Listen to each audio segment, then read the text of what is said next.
ஒரு டிவி 300ங்க. டிவி 300ல 2016 மாடல் சிங்கிள் ஓனருங்க. வண்டியே ஆகா குவாலிட்டியான வண்டிங்க. புது வண்டி என்ன கண்டிஷன்ல இருக்குமோ அந்த கண்டிஷன்ல இருக்குங்க. உள்ளர உள்ள வியூஸை கேட்ட சொல்றேன் பாருங்க. தெளிவான வண்டி. எல்லாருமே ஒரு 7 சீட்டு கேட்டீங்க. அருமையான வண்டி நம்ம ஆபீஸுக்கு வந்து எந்த ரீப்ளேஸ்மெண்ட் டச் இல்லாத வண்டி, தெளிவான வண்டி, மெக்கானிக்கல் லைன் சூப்பரா இருக்கும். வண்டி குவாலிட்டின்னு ஒண்ணு இருக்குங்க. அந்த குவாலிட்டியில முதல் நம்பருங்க அந்த வண்டி. தெளிவான வண்டி.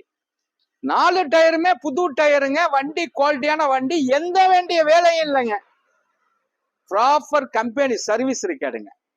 1,07,000 kilometre proper company service record. Check பண்ணிக்கிட்டே வாங்கிக்கலாம். தெளிவான வண்டி கிடைக்குங்க. இது 5,65,000 ரூபாய்க்கு கிடைக்கும். ஒரே ஓனரு. பைனான்ஸ் வசதி சிவில் கரெக்டா இருந்தா 450 வரைக்கும் லோன் வாங்கி தரேன். தமிழ்நாட்டுல எங்க இருந்தாலும். வணக்கம். எம்ஜிஆர் கார்ஸ், கரம்பக்குடி.